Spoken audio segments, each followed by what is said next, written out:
ये क्या है? ऐसे कौन चीखता है? जरा जोर से चीखो वरना किसी को पता नहीं चलेगा।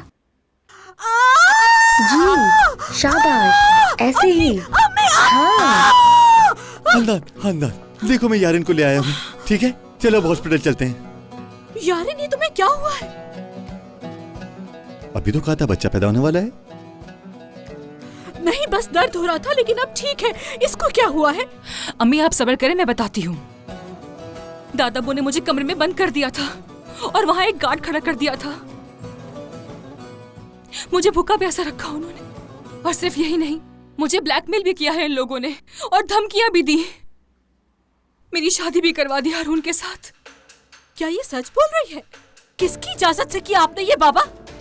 खानदान, तुम सोचे समझे बगैर बोले जा रही हो। तुम्हें अपनी हद में रहना चाहिए और तुम मेरे सब्र का इम्तिहान मत लो। तुम्हारी हालत की वजह से मैं तुम्हें कुछ नहीं कह रहा।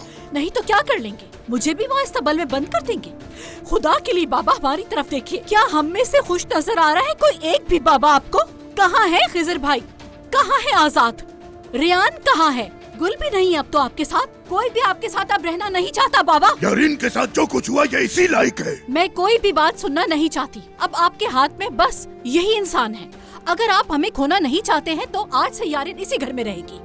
खानदान के फैसले करने वाली तुम नहीं हो, मैं हूँ। यारिन इस घर में नहीं रह सकती और मेरे फैसले के आगे कोई नहीं आएगा। फैसला हो चुका। ठीक है, मानती हूँ कि यारिन से एक नहीं बहुत सी गलतियाँ हुई हैं, लेकिन ये आपका अपना खून है।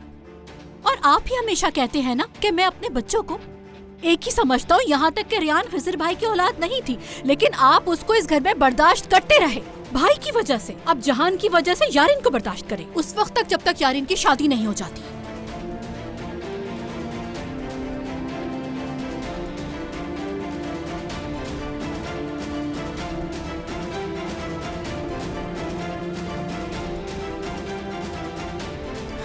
अम्मी आप ठीक है ना?